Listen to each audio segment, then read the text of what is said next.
Kalau saya punya prinsip hidup, harta dunia itu memang ada, memang orang itu kejar. Tapi alhamdulillah nggak saya kejar, datang sendiri. Jadi, tapi saya percaya sekali namanya miracle tentang sedekah.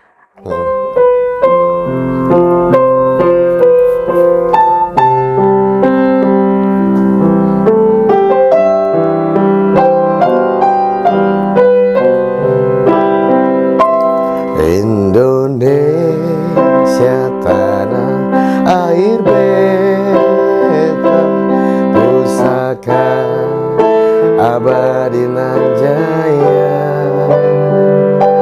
Indonesia sejak dulu kala tetap dipuja-puja bangsa. Yo, WhatsApp yo, adidawa kacau. Duh Gusti, jumpa lagi dengan saya Bayu Prakoso, Branch Manager Milenial di podcast Papi Bayu. Wah, hari ini kita ketemu sama ownernya Purwacaraka, Ibu Novita, oke? Iya. Tungguin ngobrol-ngobrol kita bareng Ibu Novita. Ikut Papi Bayu yuk.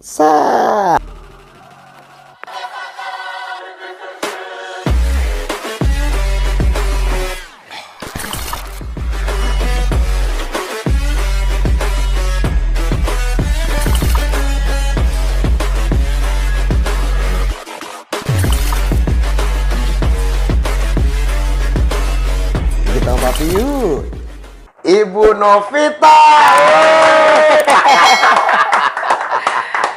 Oke, selamat malam Ibu. Malam Mas Bayu. Kita disambut di rumahnya Ibu Novita. Ya, teman-teman podcast Papi Bayu, Ibu Novita ini owner dari Purwacaraka. Betul Ibu ya?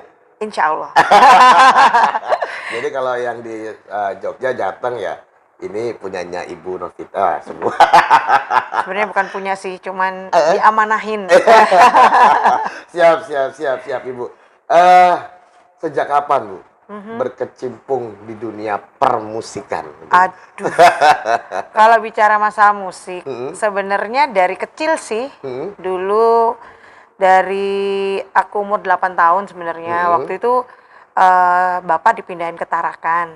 Nah, tapi sebenarnya sebelum itu sih dari kecil sih di kantor Bapak di rumah dinas tuh udah punya alat band banyak komplit. Jadi kalau setiap malam gini pulang kantor itu biasanya malam-malam habis Isya itu staf-staf Bapak itu pada latihan band di rumah gitu, di rumah dinas. Nah, saya suka ikut-ikut aja. Cuman kan namanya di Kalimantan kan nggak banyak yang bisa ngajarin. Terus waktu dipindah di Tarakan ada guru piano. Jadi saya datang ke situ, ke rumahnya. Jadi saya waktu itu ya asal main aja sih, bisa asal seneng aja dulu. Awalnya seperti itu.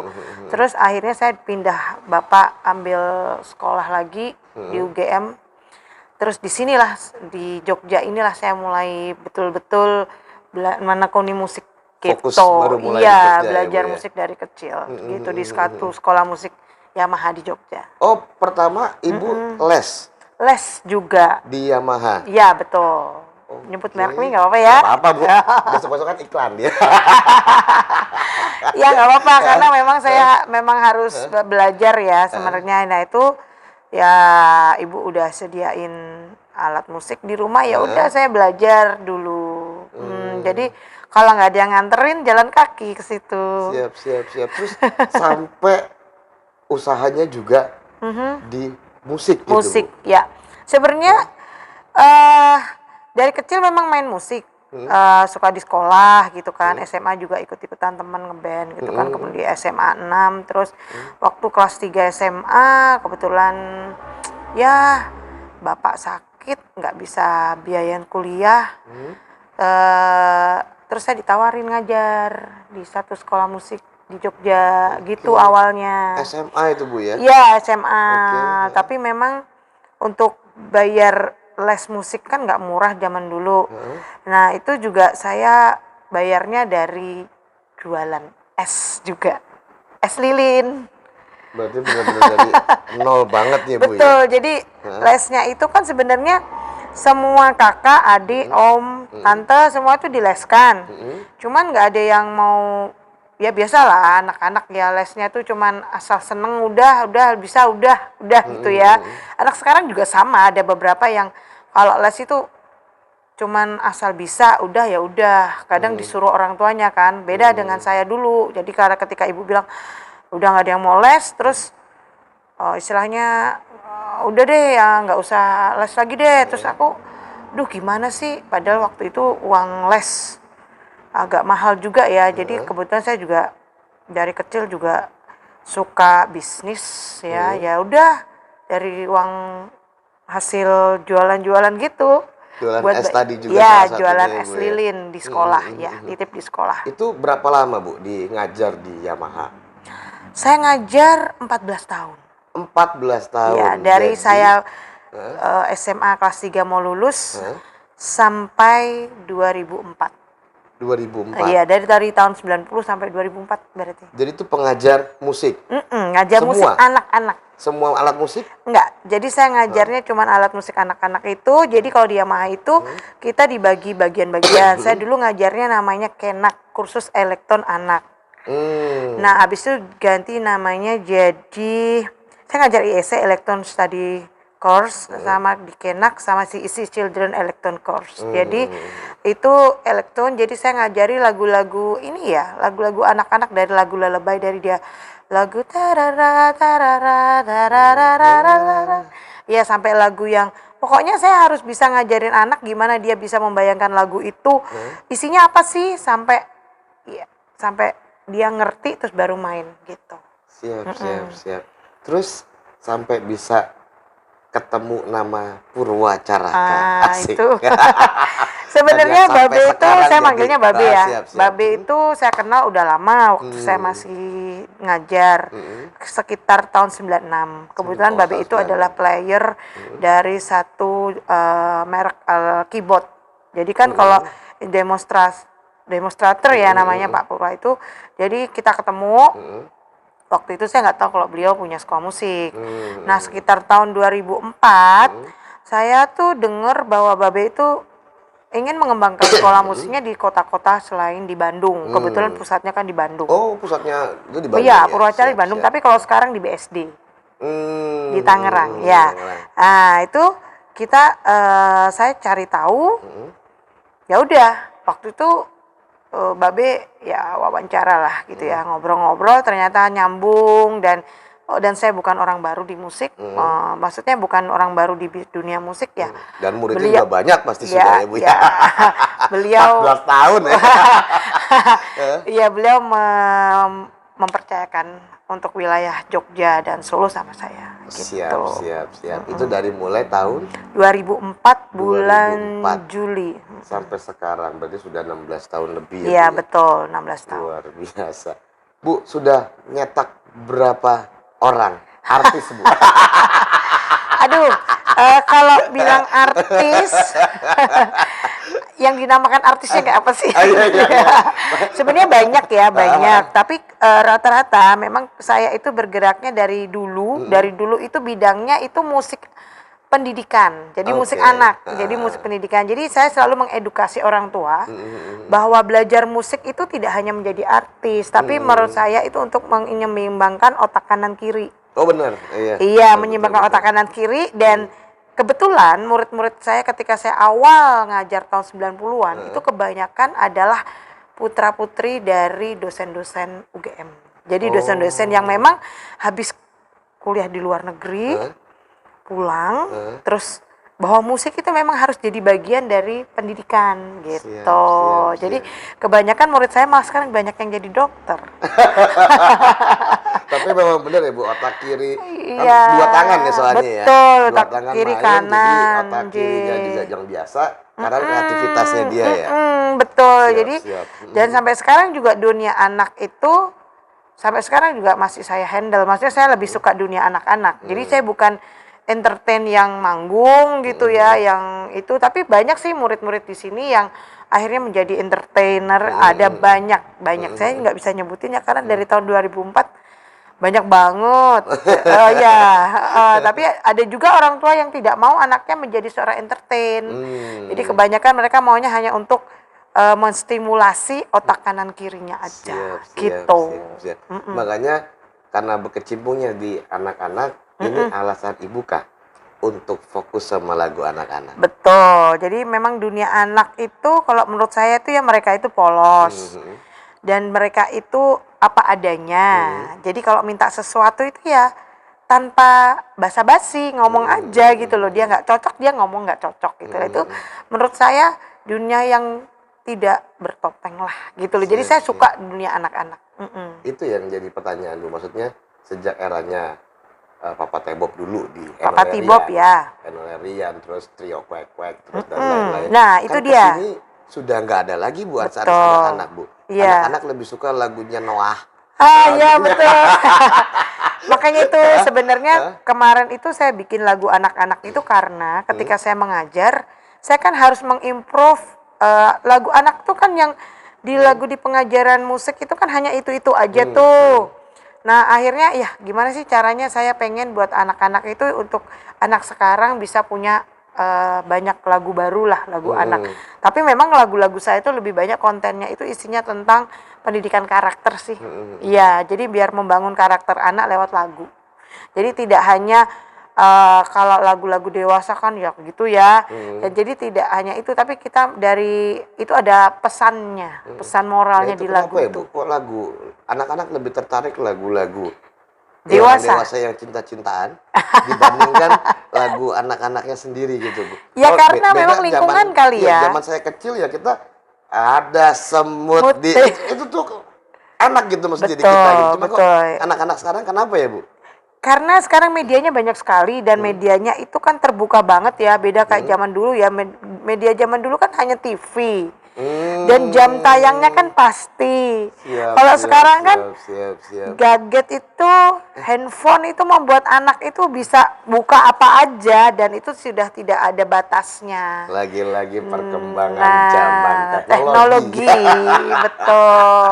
Itu yang bikinnya sekarang itu ya. Iya, betul, yang bikin orang itu jadi aduh gimana sih caranya mengembalikan lagi mereka untuk belok lagi itu gimana. Tapi memang maaf nih, di dunia entertain atau di dunia media sosial juga kan apa yang laku itu yang dijual. Yes, betul. Ya, tadi kalau saya sih enggak. Saya tetap istilahnya itu orang mau jual apa aja tapi tetap saya ada di sisi yang lain itu aja. Ini baru seniman sejati ya. Idealismenya masih ada, Bu.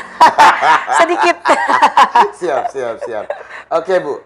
Dari tahun 2004 ya, Bu tadi ya? Iya, betul. Oke. Hambatan atau kegagalan apa, Bu, yang pernah Ibu alami yang terbesar? Hambatan, sebenarnya saya orangnya tidak terlalu sering mikir terlalu berat-berat ya. Saya nggak suka yang berat-berat.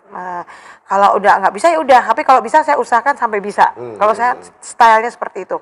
Hambatan saya itu apa ya?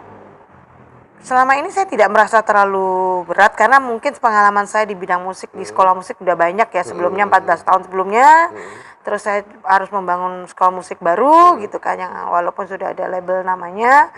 Tapi saya selalu orang yang jarang mengeluh sih. Saya orangnya jarang mengeluh. Jadi awal-awal buka Purwacaraka saya terus terang untuk iklan di media massa gitu mahal ya.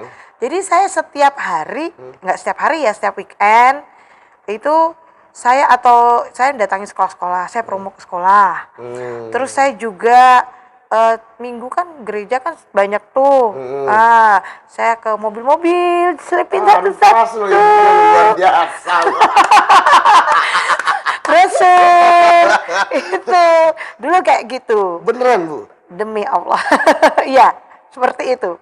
Ya teman-teman, Ibu Novita owner Purwacaraka Kanvas dulunya. Ya saya selalu turun ke bawah sih pasti karena saya harus memastikan semuanya itu berjalan. Jadi nggak cuman masalah nyebar brosur ya. Kalau untuk misalnya konser-konser pun untuk bikin panggung di mall itu saya nungguin sampai malam sampai selesai sampai pagi. Harus make sure kalau itu nggak ada yang trouble. Iya, itu memang gitu. Ya misalnya kantor kotor juga saya taruh sendiri. Kalau misalnya, kan saya kalau suruh ngeribut sama OB-nya gitu, bolak-balik ribut, males.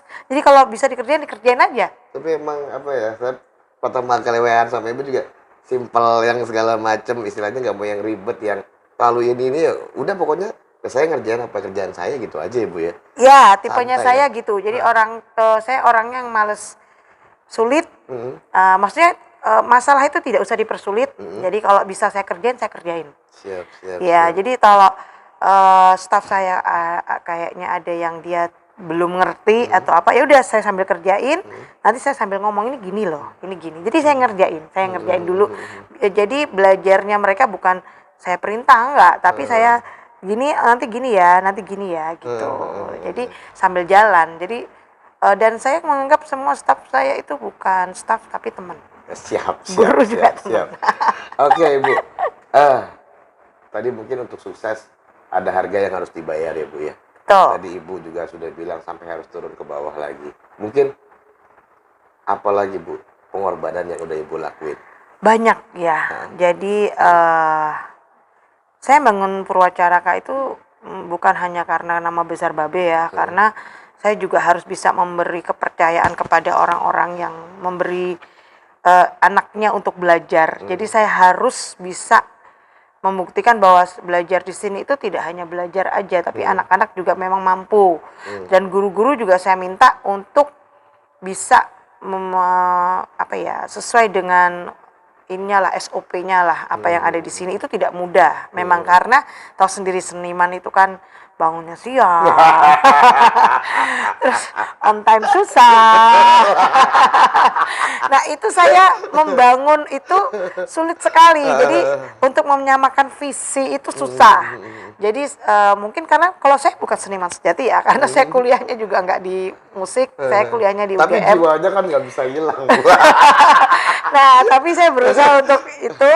Nah, itu setiap bulan saya biasanya ada meeting guru. Kalau meeting staff setiap hari Senin. Jadi saya mau semuanya itu tetap ada di koridor yang benar. Terus juga kalau yang tingkat sulit itu yaitu tadi, misalnya memberi pemahaman ke guru untuk on time. Terus tiba-tiba ada soalnya banyak sekali masalah itu yang ketika di sekolah musik nggak cuma di Purwakarta ya, di mana aja. Janjiannya jam berapa, lesnya datangnya jam berapa. Itu dari zaman saya dulu. Sama bu, saya juga kita. Cuma kan anaknya ibu, ya seniman dan bergeraknya di bidang seni. Nah, kalau kita kan kamuflase bu sebenarnya. Ya gitu, tapi karena saya biasa kerja dulu juga nggak cuma ngajar musik. Kalau dulu saya juga nyambi juga jadi penyiar radio ya, siaran jam 11 ya saya harus datang minimal maksimal itu setengah 10 karena harus menyiapkan apa yang mau saya materinya. Dulu zaman dulu masih kaset harus ngepasin dulu gitu kan. Iya dulu ya. Iya, ngepasin nanti di Kalau yang ingat kaset sama pulpen, nah ya, itu berarti eranya kita sama ya. Kayak gitu. Jadi saya udah biasa terjadwal. Jadi kerjaan saya masih terjadwal. Kalaupun makanya kalau ada yang telat-telat saya bilang jangan telat dong. Telat tuh maksimal 5-10 menit gitu ya. Jadi janji.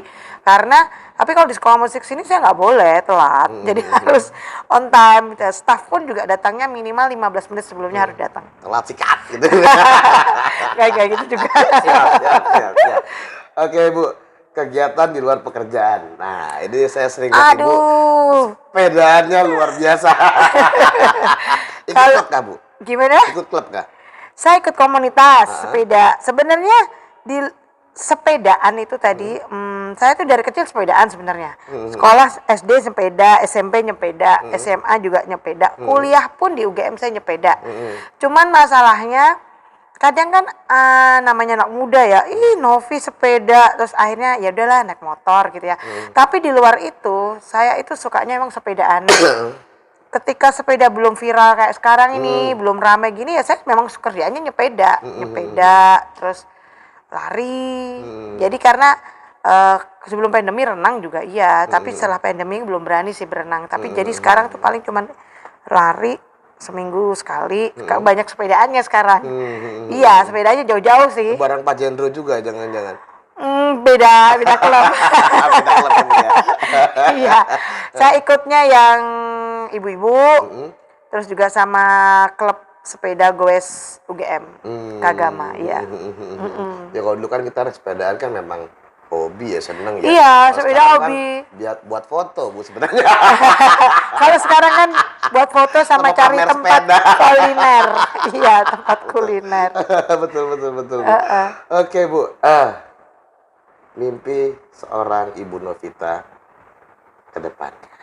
Aduh, alhamdulillah sebenarnya saya tuh orangnya nggak suka yang aneh-aneh. Maksudnya hidup saya itu dari kecil kalau ditanya orang, ditanya bapak, almarhum bapak itu ditanya kamu bisa mau jadi apa? Dulu waktu sering ikut bapak ke hutan, pengen kerja di kehutanan karena bapak dulu kerja di kehutanan. Tapi dengan berjalannya waktu dan saya banyak ketemu orang di lapangan gitu, saya cuma pengen bisa tetap terus bisa bantu orang, itu aja. Jadi nggak pengen yang macam-macam sih. Kalau saya punya prinsip hidup, harta dunia itu memang ada, memang orang itu kejar. Tapi alhamdulillah nggak saya kejar, datang sendiri. Keren banget. Kalau saya gitu, jadi nggak pernah muluk-muluk. Jadi misalnya dalam hati saya, aku pengen punya rumah di daerah sana. Nggak berapa lama punya, gitu. Jadi saya pengen. Saya pengen punya tanah di sebelah sana. Sering tengok-tengok, tiba-tiba ada yang jual murah. Ya udah dibeli, gitu. Sedap. Jadi tapi saya percaya sekali namanya miracle tentang sedekah. Itu yang tidak saya lupa sampai sekarang. Iya, itu. Itulah kunci suksesnya ya Bu. Iya, kunci sukses saya itu saya tidak pernah. Ada kadang temen ngomong, Nov, kamu kok mobilnya itu aja sih nggak ganti-ganti. Saya cuma bilang, emang kalau saya ganti mobil terus saya jadi Luna Maya gitu? Enggak. Iya, benar.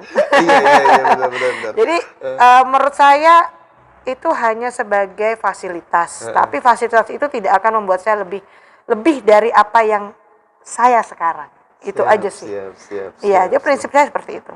Jadi kalau misalnya sekarang saya ikut sepeda yang katanya sepeda sultan, itu sebenarnya saya belinya nggak sultan banget.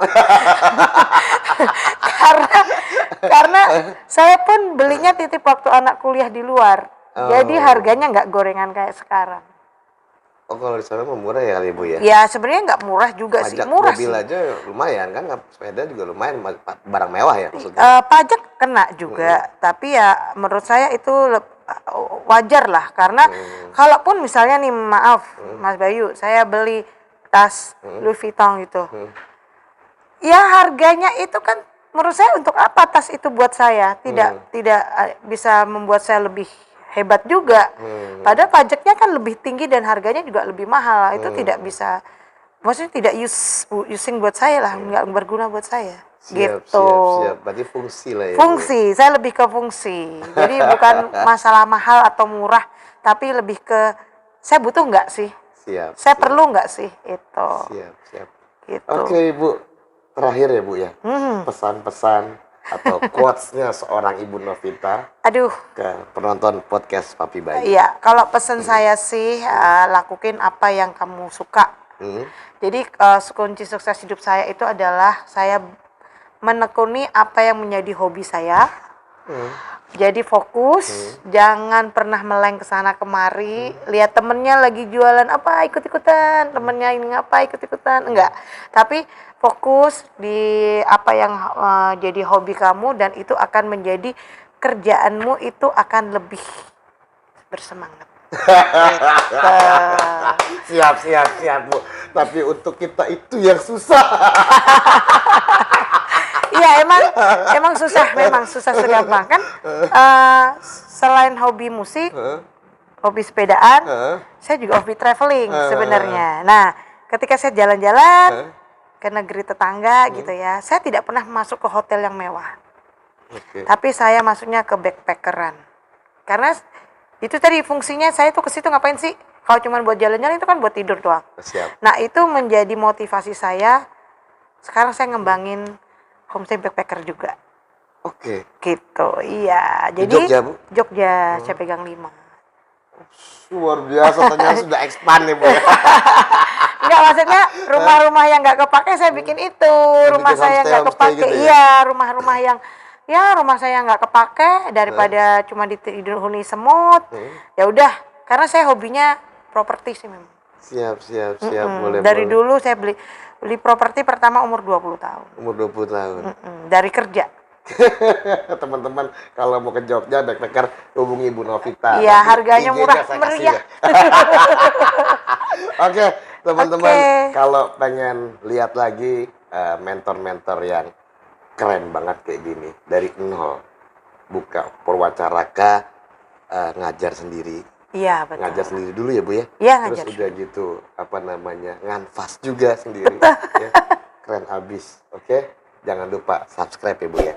Pencet tombol merah. Ibu juga ada YouTube-nya ya, Bu ya? Ada, Apa, saya Bu, YouTube-nya namanya, Bu? lagu anak Novita Family. Siap, di subscribe juga teman-teman ya. Terus pencet loncengnya. 갑자기 gitu. 내게 나타나준 Oke, ketemu 너. lagi di video-video Papi Bayu 난 berikutnya. 아무 말도 Adios, 할 salam 수가 olahraga. 없었지. Terima kasih, Bu.